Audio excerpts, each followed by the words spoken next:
Halo guys, kembali lagi dengan saya Intan Diandri. Di video kali ini saya akan membahas tentang audit laporan keuangan dan laporan audit. Yang pertama saya akan membahas tentang alasan perlunya audit atas laporan keuangan. Yang kedua, manfaat ekonomis audit. Yang ketiga, pemisahan tanggung jawab manajemen dan auditor. Yang keempat, laporan audit. Dan yang terakhir, arti wajar atau fair dalam auditing. Yang pertama, alasan perlunya audit atas laporan keuangan.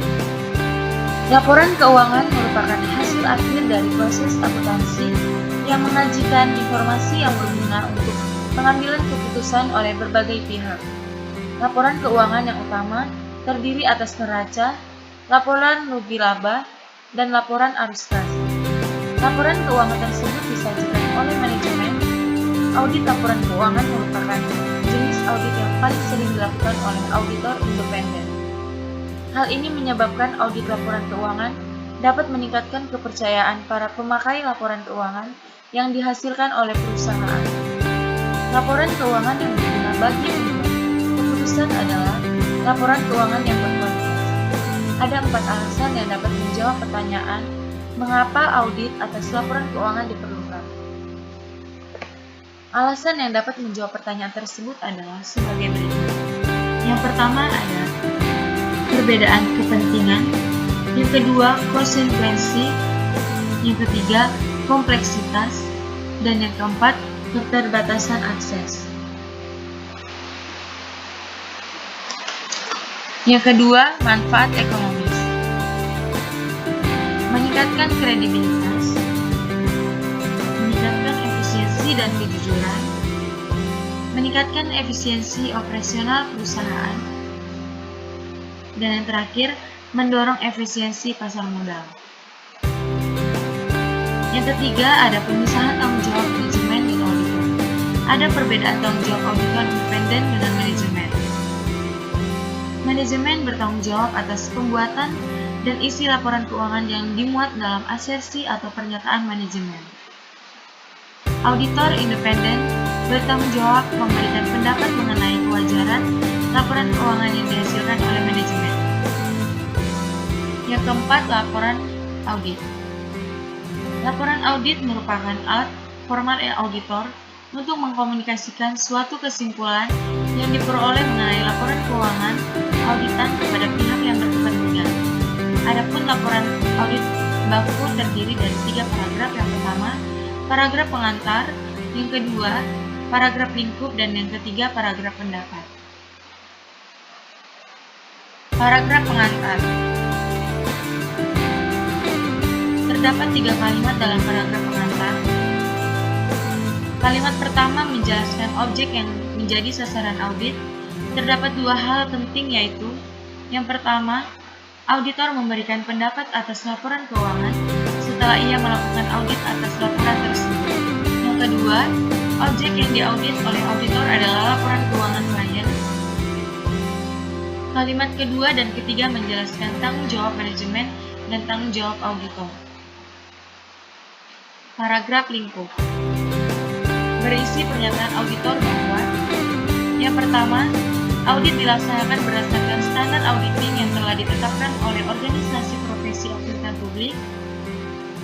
Yang kedua, pernyataan keyakinan bahwa audit yang dilaksanakan berdasarkan standar auditing memberikan dasar yang memadai bagi auditor untuk memberikan pendapat atas laporan keuangan. Kalimat pertama, auditor menyatakan bahwa audit yang dilakukan atas LK dilaksanakan berdasarkan standar yang ditetapkan oleh Badan Penyusun Standar. Kalimat kedua berisi 3 pernyataan auditor, yaitu yang pertama, audit dilaksanakan merupakan proses yang terencana. Yang kedua, audit ditujukan untuk memperoleh keyakinan memadai, bukan absolut, sehingga terdapat risiko di dalam audit. Dan yang terakhir, auditor menggunakan konsep materialitas. Kalimat ketiga, auditor menyampaikan pesan bahwa yang pertama, dalam perikatan umum, auditor melaksanakan audit atas dasar pengujian, bukan atas dasar pemeriksaan terhadap seluruh bukti. Pemahaman terhadap SPI merupakan dasar untuk menentukan menentukan jenis dan luas pengujian yang dilakukan dalam pemeriksaan. Luas pengujian dan pemilihan produser audit ditentukan oleh pertimbangan auditor atas dasar pengalamannya. Auditor melakukan pemeriksaan spesifik yang tidak hanya terdapat pada catatan akuntansi klien, namun mencakup informasi penguat.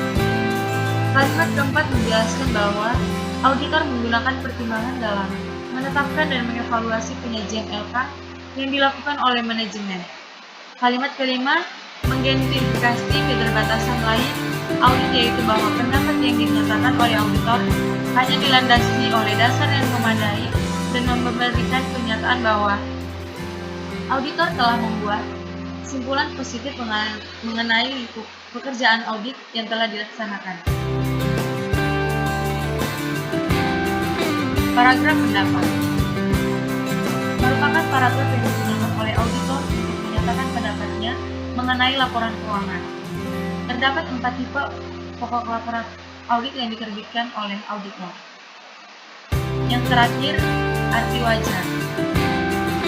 Untuk tidak mengabulkan pengertian dari suatu kata atau terminologi dalam suatu bidang ilmu, maka perlu diketahui arti wajar. Menurut auditing, dalam auditing kata wajar berarti bebas dari keraguan-raguan dan ketidakjujuran.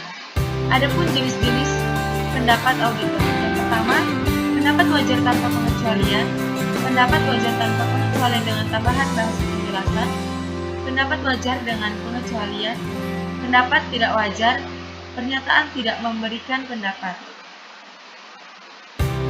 Yang pertama, pendapat wajar. Pendapatan ini diberikan oleh auditor jika yang pertama, tidak terjadi pembatasan dalam lingkup audit. Yang kedua, tidak terdapat pengecualian yang signifikan mengenai kewajiban dan penerapan PABU dalam penyusunan LK. Yang ketiga, konsisten penerapan PABU.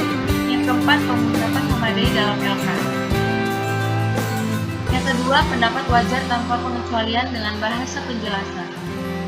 Pendapat ini diberikan jika laporan keuangan tetap menyajikan secara wajar posisi keuangan dan hasil usaha klien, tetapi ada beberapa hal yang memerlukan bahasa penjelasan.